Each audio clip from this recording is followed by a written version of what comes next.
comprendre le monde de l'investissement en Afrique de l'Ouest. Ce podcast vous est présenté par DABA, la plateforme la plus complète pour investir dans les actions, obligations et portefeuilles gérés africains.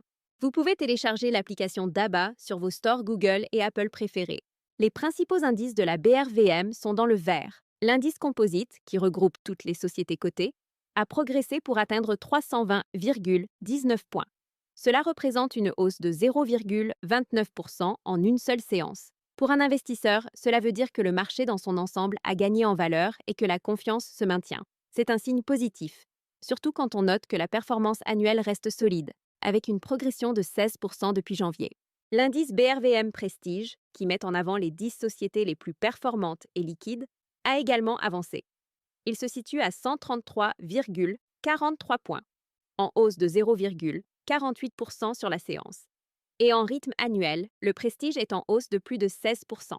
Cela confirme l'intérêt des investisseurs institutionnels et particuliers pour les valeurs les plus solides du marché. Et ce n'est pas tout. Le volume des transactions a été particulièrement dynamique, avec plus d'1,160 milliard de francs CFA échangés sur les actions, en forte progression par rapport à la veille. Pour vous, investisseurs ou futures investisseuses, cela veut dire que la liquidité, c'est-à-dire la facilité d'acheter et de vendre des titres, est bien présente sur notre marché régional. Passons maintenant aux plus fortes hausses de la journée. C'est là que l'on trouve de véritables opportunités pour les portefeuilles. En tête, CFAO Motors. Côte d'Ivoire a bondi de plus de 6% pour atteindre 965 francs CFA l'action. Sur l'année, le titre affiche déjà une progression de plus de 60%. Pour un investisseur, cela traduit la vitalité du secteur de la consommation discrétionnaire, celui des biens et services non essentiels, mais recherchés par une classe moyenne en expansion. Si vous croyez à la croissance de la consommation en Afrique de l'Ouest, CFAO Motors est un baromètre intéressant.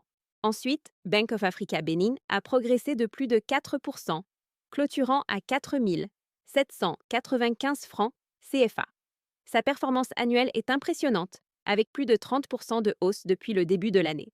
Pour les investisseurs, cela confirme le rôle central des banques de la sous-région. Elles bénéficient d'une forte demande de financement et d'une bonne dynamique de dépôt. Toujours dans le groupe bancaire, Bank of Africa Niger a gagné 4% pour atteindre 2600 francs CFA.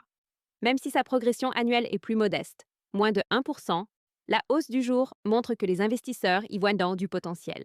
Autre performance notable, Nestlé Côte d'Ivoire. L'action a grimpé de plus de 3% pour atteindre 13 000 francs CFA. Sur un an, la hausse est spectaculaire, plus de 63%. Pour les investisseurs, Nestlé est l'exemple type d'une multinationale bien ancrée dans la région, bénéficiant de la consommation de masse et d'une marque forte. Enfin, Onatel Burkina Faso a progressé de 2,78%, clôturant à 2 400 francs CFA. Même si la hausse annuelle est plus mesurée, environ 4%, c'est un signal positif pour le secteur des télécommunications, essentiel pour la transformation numérique de la région. Mais attention, toutes les valeurs n'ont pas suivi cette dynamique haussière. Regardons maintenant les plus fortes baisses de la séance. Sicor Côte d'Ivoire a reculé de plus de 7% pour terminer à 3 700 francs CFA. Ce genre de baisse rappelle que certains titres peuvent être volatiles et qu'il faut bien analyser les fondamentaux avant d'investir. SMB Côte d'Ivoire a perdu près de 7%, clôturant à 9 200 francs CFA, malgré une performance annuelle encore positive.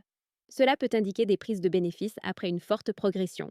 Uniwax, Côte d'Ivoire, a baissé de plus de 6%, terminant à 870 francs CFA. Pourtant, sur un an, le titre reste l'un des grands gagnants, avec une envolée de plus de 112%. Pour vous, investisseurs, c'est un rappel. Même les meilleures performances peuvent connaître des corrections temporaires.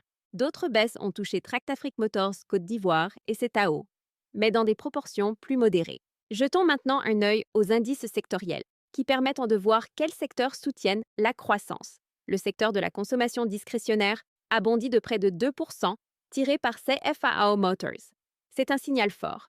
La demande pour les biens de consommation plus sophistiqués est en plein essor. Le secteur de la consommation de base a aussi progressé, porté notamment par Nestlé. Cela confirme l'importance stratégique de ce secteur, qui touche directement la vie quotidienne des ménages. Le secteur financier, toujours dominant à la BRVM, a lui aussi légèrement avancé. Cela reflète la confiance dans le système bancaire régional, malgré des défis économiques et géopolitiques. À l'inverse, les secteurs de l'énergie et des industriels ont légèrement reculé. Cela montre que tous les pans de l'économie ne profitent pas du même élan et qu'il faut diversifier ses investissements. Passons maintenant au marché obligataire. Ici encore, l'activité a été soutenue. Plus de 3 millions de francs CFA ont été échangés en valeur, soit une hausse spectaculaire par rapport à la veille. Pour rappel, les obligations sont des titres de dette émis par les États ou les entreprises.